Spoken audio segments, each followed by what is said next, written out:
Hello, what is anemia and what are the 5 factors for anemia? First anaemia ಅಂತಂದರೆ ನಿಮಗೆ ಯಾವಾಗ haemoglobin concentration less than 10 gram per decilitre ಇರುತ್ತೆ during pregnancy, then we will call as anaemia. So why it is important ಅಂದರೆ anaemia is the most common medical disorder during pregnancy and it cost around 20% of the maternal death or because of complications of anaemia or untreated anaemia. So what are the 5 factors ಅಂತಂದರೆ first ಒಂದು physiological ಇರ್ಬೋದು, physiological anaemia ಅಂತೀವಿ.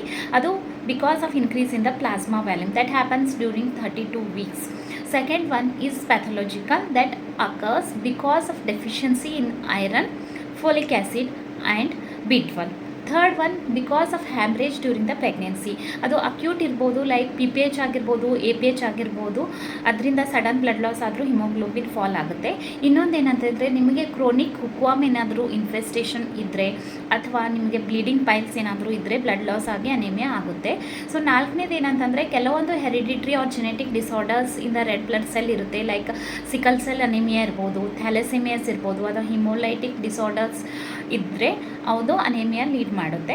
Fifth one ಅಂತಂದರೆ bone ಮ್ಯಾರೋದಲ್ಲಿ ಏನಾದರೂ defect ಇದ್ದರೆ, hypoplasia ಅಥವಾ aplasia of the bone marrow ಇದ್ದರೆ ದ ಎರಿಥ್ರೋಬ್ಲಾಸ್ಟ್ ಪ್ರೊಡಕ್ಷನ್ ಆಗ್ತಾ ಇರಲ್ಲ.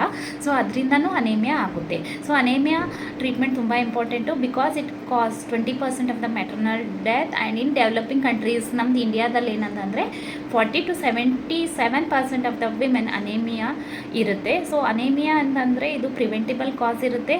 So you should have a correct treatment for the anemia to prevent the maternal and fetal complication.